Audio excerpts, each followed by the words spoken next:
TN SET 2025 எக்ஸாம்க்குரிய hall ticket release பண்ணியிருக்காங்க. ஆமாங்க, நம்ம எக்ஸாம்க்குரிய அட்மிட் கார்டு குடுத்துட்டாங்க. ஸோ இத எப்படி டவுன்லோட் பண்றதுன்னு பார்க்கலாம். நெறைய பேருக்கு குழப்பம். அட்மிட் கார்டு எப்போ வரும் மேம்? எக்ஸாம் எப்போ நடக்கும்? இந்த மாதிரி நெறைய குழப்பம். ஸோ நம்ம டீச்சர் ரெக்ரூட்மெண்ட் போர்ட் ஆசிரியர் தேர்வு வாரியத்திலிருந்து அஃபீஷியலா நமக்குரிய அட்மிட் கார்டு ரிலீஸ் பண்ணியிருக்காங்க. இந்த அட்மிட் கார்டுல நமக்கு தேவையான முக்கியமான தகவல்களுமே சொல்லியிருக்காங்க. அதாவது என்னன்னா, இந்த நோட்டிஃபிகேஷன்ல அவங்க என்ன தெளிவா சொல்லியிருக்காங்கன்னா, மார்ச் 6ஆம் தேதி, 7ஆம் தேதி, 8ஆம் தேதி, 9ஆம் தேதி இந்த 4 நாட்கள்ல எக்ஸாம் நடைபெறுது அப்படின்னு சொல்லியிருக்காங்க. ஸோ இதை டவுன்லோட் பண்றதுக்கு என்ன ப்ரொசீஜர் அப்படின்னு கொடுத்துருக்காங்க. இவங்க ஒரு லிங்க் கொடுத்துருக்காங்க. அந்த அஃபீஷியல் லிங்க் கிளிக் பண்ணீங்கன்னா இந்த மாதிரி ஒரு பேஜ் ஓப்பன் ஆகும். ஸோ இந்த பேஜ் ஓப்பன் ஆகிறதுக்குரிய டைரக்டான லிங்க் நான் உங்களுக்கு டிஸ்கிரிப்ஷனில் தரேன். நீங்கள் டைரெக்டாக போய் அந்த லிங்கை தொட்டிங்கன்னா உங்களுக்கு எடுத்ததும் இந்த பேஜ் ஓப்பன் ஆகிடும். ஸோ இதில் உங்களோட ரெஜிஸ்ட்ரேஷன் நம்பரும் பாஸ்வேர்டும் போடணும். ஸோ நிறைய பேருக்கு பாஸ்வேர்டு என்னது, ரெஜிஸ்ட்ரேஷன் நம்பர்னா என்னது அப்படின்னு கேட்குறீங்க. பாஸ்வேர்டு வேறு ஒன்றும் இல்லைங்க, உங்களோட டேட் ஆஃப் பர்த் நீங்கள் கொடுத்துருப்பீங்களே, அவங்களோட டேட் ஆஃப் பர்த் அப்ளை பண்ணும்போது அதுதான் உங்களுடைய பாஸ்வேர்ட். ரெஜிஸ்ட்ரேஷன் நம்பர் எங்கே போய் எடுக்கிறது அப்படின்னு நிறைய டவுட் வரும். ஸோ இங்கே வந்து அவங்க எந்த ஆப்ஷனுமே கொடுக்கல. Forget password, forget registration number, இந்த மாதிரி அவங்க எந்த ஆப்ஷனுமே கொடுக்கல. ஸோ நம்ம அந்த மாதிரியெல்லாம் ட்ரை பண்ண முடியாது. But we can do one thing. என்னன்னா, உங்களோட மெயில் செக் பண்ணுங்க. நீங்கள் எக்ஸாம் அப்ளை பண்ணும் பொழுது ஒரு மெயில் ஐடி கொடுத்துருப்பீங்க இல்லையா? நம்ம எப்போவுமே சொல்கிறது உண்டு, ஒவ்வொரு முறையும் ஹவு டு அப்ளைன்னு வீடியோ நம்ம தெளிவாக போடும் பொழுது உங்கள் கையில் ஆக்டிவாக இருக்கிற மொபைல் ஃபோன் நம்பரும் அதே மாதிரி நீங்கள் யூஸ் பண்ணிட்டு இருக்க பயன்பாட்டில் இருக்கக்கூடிய மெயில் ஐடியும் கொடுங்க அப்படின்னு. ஸோ மெயில் ஐடியில் போயிட்டு நீங்கள் டிஎன் செட் அப்படின்னு கீட்டம் போட்டு தேடி பார்த்தீங்கன்னா உங்களுக்கு டிஎன் செட்லேருந்து என்னென்ன மெசேஜஸ் ரிசீவ் ஆயிருக்கோ அது எல்லாமே you will get it. So அதில் உங்களோட ரெஜிஸ்ட்ரேஷன் நம்பர் கண்டிப்பாக இருக்கும். ஸோ அதுதான் நீங்கள் எடுத்துகிட்டு வந்து இங்கே போடணும். மற்றபடி நீங்கள் பதற வேண்டாம். நிறைய பேருக்கு வந்து எல்லாருக்குமே ஆல்மோஸ்ட் மொபைலில் வந்து உங்களோட மொபைல் நம்பருக்கு வந்து நோட்டிஃபிகேஷன் வந்திருக்கும் இல்லையா? ஹால் டிக்கெட் ரிலீஸ் ஆயிடுச்சு, போய் டவுன்லோட் பண்ணிக்கோங்க அப்படின்னு ஒரு மெசேஜ் கொடுத்துருந்தாங்க அஃபீஷியலாக. ஸோ இதற்காகத்தான் சொல்கிறது, கண்டிப்பான முறையில் நீங்கள் பயன்பாட்டில் இருக்கக்கூடிய மொபைல் நம்பரும் மெயில் ஐடியும் கொடுங்க அப்படின்னு. ஸோ ஒருவேளை யாராவது ரெஜிஸ்ட்ரேஷன் நம்பர், பாஸ்வேர்டு இதெல்லாம் மறந்துட்டீங்கன்னா பதட்டப்பட வேண்டாம். உங்களோட டேட் ஆஃப் பர்த் தான் உங்களோட பாஸ்வேர்ட். உங்களோட ரெஜிஸ்ட்ரேஷன் நம்பர் உங்களோட மெயில்லையே இருக்கும். பொறுமையாக செக் பண்ணி பாருங்கள். ஸோ எந்த பிழையும் இல்லாமல் இதை நீங்கள் உள்ளே கொடுத்துட்டு சப்மிட் அப்படிங்கிற பட்டனை கிளிக் பண்ணிங்கன்னா உங்களுக்குரிய இந்த மாதிரி ஒரு பேஜ் வரும். ஸோ இந்த பேஜ்லேயே உங்களோட பேர் தெளிவாக குறிப்பிட்டிருப்பாங்க. உங்கள் ரெஜிஸ்ட்ரேஷன் நம்பர்னு ஒன்று இருக்குது, ரோல் நம்பர்னு ஒன்று இருக்குது. ரெண்டையுமே தனித்தனியாக கொடுத்துருப்பாங்க. உங்களுக்கு எந்த தேதியில் எக்ஸாம் நடக்குது, 6, 7, 8, 9 ஆகிய 4 தேதிகளில் உங்களுடைய சப்ஜெக்ட்டுக்கு எந்த தேதியில் எக்ஸாம் நடக்குதுன்னு கொடுத்துருப்பாங்க. கூடவே பேட்ச் அப்படின்னு ஒன்று கொடுத்துருக்காங்க. அது என்ன பேட்ச் அப்படின்னா, மதியம் 2 மணிலேருந்து 5 மணி வரைக்கும் பரீட்சை. அதை தான், அதாவது மதிய பேட்ச். மதியம் நடக்கக்கூடிய எக்ஸாமா இல்லை காலையில் நடக்கக்கூடிய எக்ஸாமா அப்படிங்கிறத அங்கே தெளிவுபடுத்தியிருக்காங்க. ஸோ இந்த அட்மிட் கார்டை கிளிக் பண்ணிங்க அப்படின்னா உங்களுக்கு இந்த மாதிரி அட்மிட் கார்டு டவுன்லோட் ஆகிடும். நான் இங்கே எல்லாமே ஹைட் பண்ணி வச்சுருக்கேன் பர்சனல் டீட்டெயில்ஸ்லாம். பட் உங்களோட சப்ஜெக்ட் என்ன, உங்கள் ஃபோட்டோ என்ன, இதெல்லாமே தெளிவாகவே நீங்கள் பார்த்துக்க முடியும். இது ஒரு கம்ப்யூட்டர் பேஸ்ட் எக்ஸாம்ஸ்க்குரிய அட்மிட் கார்டு. இங்கே ரொம்ப முக்கியமாக என்ன இன்ஸ்ட்ரக்ஷன்ஸ் கொடுக்குறாங்கன்னு பாருங்கள். இப்போ மத்திய பரீட்சை வந்து 2 மணிலேருந்து 5 மணிக்குள்ளே நடக்குது. அப்போது 1:30 மணிக்கெல்லாம் கேட்டை க்ளோஸ் பண்ணிடுவாங்களாம். கேட் க்ளோஸ் பண்ணதுக்கப்புறம் யாரையும் அலோவ் பண்ண மாட்டாங்க. 1:30 மணிக்கு கேட் க்ளோஸ் பண்ணிடுவாங்க. அண்ட் நீங்கள் வந்து ஒரு 12:30 மணிலேருந்து 1 மணிக்குள்ளே எக்ஸாம் ஹால்குள்ளே போயிடுங்க. ஓகே, 2 மணி பரீட்சைனா 1 மணிக்கெல்லாம் நீங்கள் எக்ஸாம் ஹால்குள்ளே போயிடுங்க. 1 மணி நேரம் 1:30 மணி நேரம் முந்தையே நீங்கள் எக்ஸாம் ஹால்குள்ளே போய் ரிப்போர்ட் பண்ணிக்கோங்க. சரியா?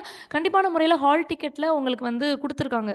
எந்த வென்யூ நீங்கள் எந்த எந்த இடத்துல போய் எக்ஸாம் எழுதணும்னு கொடுத்துருக்காங்க.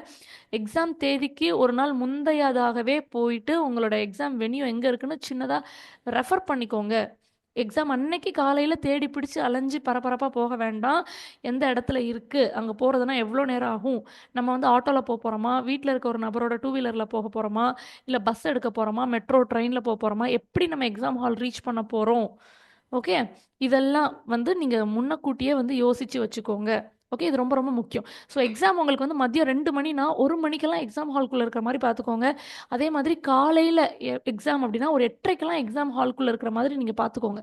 காலையில் பரீட்சை எழுதுறவங்க எல்லாருமே 8:30க்கெல்லாம் எக்ஸாம் ஹால்குள்ளே இருக்கிற மாதிரி பார்த்துக்கோங்க. இது ரொம்ப ரொம்ப முக்கியம். ஏன்னா இன்ஸ்ட்ரக்ஷன்ஸில் தெளிவாக சொல்லியிருக்காங்க, ஒருவேளை நீங்கள் லேட்டாக வந்தீங்கன்னா எக்ஸாம் ஹால்குள்ளே அலோவ் பண்ண மாட்டோம் அப்படின்னு சொல்லியிருக்காங்க.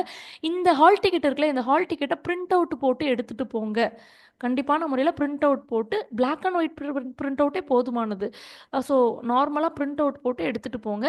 அண்டு நீங்கள் போகும்பொழுது கூடவே உங்களுடைய ஐடி ப்ரூஃப், ஒன்று ஓட்டர் ஐடியாக இருக்கலாம், இல்லை பாஸ்போர்ட்டாக இருக்கலாம், இல்லை பேன் கார்டு அல்லது டிரைவிங் லைசன்ஸ் அல்லது ஆதார் கார்டு, இது எல்லாத்துலேயுமே உங்களோட ஃபோட்டோ இருக்கும். ஸோ உங்களோட ஃபோட்டோ வச்ச இந்த மாதிரி ஒரு ஐடி கார்டை ஒரிஜினல் ஒரிஜினல் ப்ரூஃப் எடுத்துகிட்டு போங்க. ஓகே, இது ரொம்ப முக்கியம். அது மட்டும் இல்லாமல் நீங்கள் வந்து 2 ஃபோட்டோ எடுத்துகிட்டு போகணும். எப்படி உங்கள் ஹால் டிக்கெட்டில் உங்களோட ஃபோட்டோ இருக்கும் இல்லையா, அதுக்கு ஒத்து அதே மாதிரி இருக்கக்கூடிய இன்னும் 2 ஃபோட்டோ வந்து நீங்கள் எக்ஸாம் ஹாலுக்குள்ளே எடுத்துகிட்டு போகணும். அண்ட் இது தவிர நீங்கள் வந்து வேறு எந்த பொருளும் எடுத்துகிட்டு போகிறதுக்கு அலோவ் கிடையாது. ஹால் டிக்கெட் எடுத்துகிட்டு போகணும், ஒரு ஒரிஜினல் ஐடி கார்டு எடுத்துகிட்டு போகணும், அது போக 2 ஃபோட்டோ ஐடென்டிஃபிகேஷனுக்காக எடுத்துகிட்டு போகணும். அது வந்து அட்டண்டன்ஸ் ஷீட்டில் ஒட்ட சொல்லுவாங்க, அதற்காக எடுத்துகிட்டு போகணும். மற்றபடி நீங்கள் ஃபோன் எடுத்துகிட்டு போகிறதோ இல்லை வேறு ஏதாவது watch, electronic watch, book, calculator இந்த மாதிரி எதுவுமே எந்த ஒரு மெட்டீரியலுமே அலவுட் கிடையாது. நீங்கள் போட்டுக்கக்கூடிய பொருட்கள் கூட, இப்போ ட்ரெஸ்ஸு கூட ரொம்ப சிம்பிளான ட்ரெஸ் வியர் பண்ணிக்கோங்க. And belt, watch, shoe, high heels இந்த மாதிரியான எந்த விஷயங்களுமே அலவுட் இல்லை. ஸோ எக்ஸாம் ஹாலுக்கு போகும்போது ரொம்ப சிம்பிளாக மினிமம் ஆர்னமெண்ட்ஸோட போங்க. அது வந்து எப்போவுமே சஜஸ்டபிள். அது மட்டும் இல்லாமல் ரஃப் ஷீட்ஸ் வந்து அவங்களே கொடுத்துருவாங்க எக்ஸாம் ஹால் அப்போ. ஸோ அந்த ரஃப் ஷீட்ஸை வந்து நீங்கள் யூஸ் பண்ணி சால்வ் பண்ணிவிட்டு நீங்கள் ரிட்டர்ன் பண்ணிடணும் இன்விஜிலேட்டர்கிட்ட. ஸோ மல்டிபிள் சாய்ஸ் கொஸ்டினில் தான் நமக்கு எக்ஸாம் இருக்கும். ஸோ அவங்க எக்ஸாமுடைய பேட்டர்னும் திரும்ப இன்னொரு முறை உறுதிப்படுத்தியிருக்காங்க.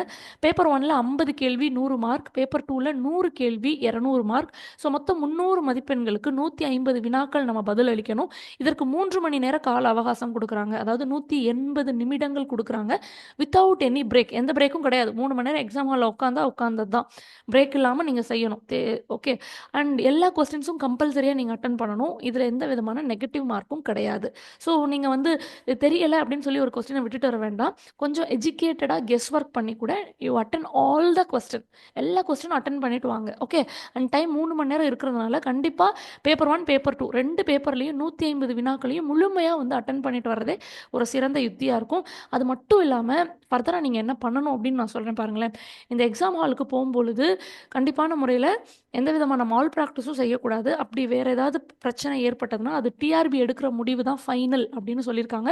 ஸோ நல்லபடியாக எக்ஸாம் எழுதிட்டு வாங்க. Exam is very very near, ரொம்ப பக்கத்தில் வந்துடுச்சு. ஸோ இந்த நேரத்தில் நீங்கள் என்ன பண்ணுறது அப்படின்னா, ஃப்ரீ மாக் டெஸ்ட் எழுதி பாருங்கள். எவ்வளோக்கு எவ்வளோ வந்து நீங்கள் ஃபுல் லென்த்தாக அந்த 3 மணி நேரம் கம்ப்யூட்டர் பார்த்து வாசித்து டெஸ்ட்டு போடுறீங்களோ அவ்வளோக்கு அவ்வளோ உங்களுக்கு எக்ஸாம் ஹாலில் அது ரொம்ப ஈஸியாக இருக்கும். ஸோ ஃப்ரீயான மாக் டெஸ்ட் நம்ம சிக்ஷா கிளாஸ்லேருந்து கண்டக்ட் பண்ணுறோம் ஃபார் போத் பேப்பர் 1 and 2. உங்களோட சப்ஜெக்ட்ஸ் என்னென்னு கமெண்ட் செக்ஷனில் தெரிவிங்க. ஏற்கனவே 25க்கும் மேற்பட்ட சப்ஜெக்ட்ஸ்க்கு கொஸ்டின் பேப்பர் ரெடியாக இருக்குது. அண்ட் மார்ச் 2ஆம் தேதி ஞாயிற்றுக்கிழமை காலையில் 10 மணிக்கு உங்களுக்கு எக்ஸாம் ஸ்டார்ட் ஆகிடும்.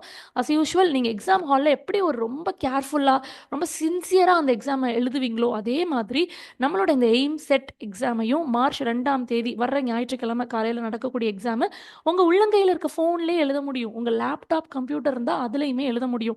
இதில் என்ன பெனிஃபிட் அப்படின்னு கேட்டிங்கன்னா, நீங்கள் எழுதி பார்க்குறீங்களே அந்த கம்ப்யூட்டர் ஸ்க்ரீனில் உங்கள் ஃபோனில் எழுதி பார்க்குறீங்களே அந்த எக்ஸாம், அது ரியல் டைமில் உங்களுக்கு எக்ஸாம் டிஎன் செட் எக்ஸாம் எப்படி இருக்குமோ அதே மாதிரியான ஸ்க்ரீன் தான் இங்கேயும் இருக்கும். உதாரணத்துக்கு நான் சைடில் கொடுத்துருக்கேன் பாருங்களேன். கரெக்டாக ஆன்சர் பண்ண கொஸ்டின்னா வந்துட்டு க்ரீன் கலர், ஆன்சர் பண்ணாத கொஸ்டின்லாம் வந்து ரெட் கலர், இந்த மாதிரியான வேறுபாடுகள் இருக்கும். ஸோ உங்களுக்கு அது வந்து பழக்கத்துக்கு உங்களோட ப்ராக்டிஸ்க்கு வந்து ரொம்பவே கை கொடுக்கும். ஸோ இதற்காக தான் நிறைய மாக் டெஸ்ட் எழுதி பாருங்கள். ஃபுல் லென்த்தாக எழுதி பாருங்கள்.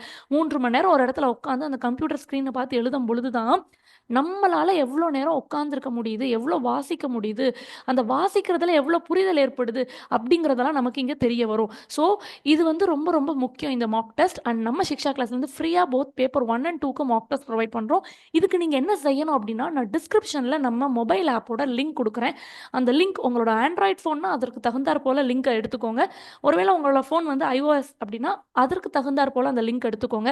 இல்லை நீங்கள் வெப் லாகின் பண்ணணும் அப்படின்னா அதற்கும் நான் தனியாக லிங்க் கொடுக்குறேன். ஸோ அந்த லிங்க் எடுத்துட்டிங்கன்னா உங்களோட மொபைல் நம்பர் போட்டிங்கன்னா உங்களுக்கு ஒரு ஓடிபி வரும். அந்த ஓடிபி போட்டு ரெஜிஸ்டர் பண்ணிங்கன்னா ஓஆர்ஜி அப்படின்னு ஒரு கோட் கேட்கும். ஸோ அந்த ஓஆர்ஜி கோடுமே நான் கீழே கொடுக்குறேன். ஸோ இதெல்லாம் உள்ள என்ட்ரு பண்ணும்போது உங்களுக்கு நம்மளோட மொபைல் ஆப் டவுன்லோட் ஆகிடும். அதில் ஃப்ரீ மாக் டெஸ்ட் அப்படின்னு ஒரு தம்ப்நெயில் இருக்கும். அந்த தம்ப்நெயிலை கிளிக் பண்ணிங்கன்னா உங்களுக்குரிய டெஸ்ட் வந்து ஸ்டார்ட் ஆகிடும். ஸோ மறக்காமல் இந்த டெஸ்ட் எழுதி பாருங்கள். All the very best for your preparation. இது பெரிய அளவில் கை கொடுக்கும். மாக் டெஸ்ட் நீங்கள் எழுதி முடிச்சோடனே உங்களுக்குரிய ரிசல்ட் வரும். 150 கேள்வியில் நீங்கள் எத்தனை கேள்வி சரியாக எழுதியிருக்கீங்க, அண்ட் தமிழ்நாடு முழுக்க எழுதினவர்களில் உங்களுடைய மதிப்பெண் என்ன, உங்களோட ரேங்க் என்ன அப்படின்னு சொல்லுவாங்க. ஸோ கண்டிப்பாக இந்த முறையும் நம்ம வந்து லீடர் போர்ட் போட போகிறோம். யார் ஃபஸ்ட் ரேங்க், யார் செகண்ட் ரேங்க், ஓவரால் ரேங்க் யார், சப்ஜெக்ட் வைஸ் யார் ஃபஸ்ட்டு, இதெல்லாம் நம்ம போட போகிறோம். So stay tuned with Shiksha class and also stay positive for the exam. Thank you everyone. Thank you all.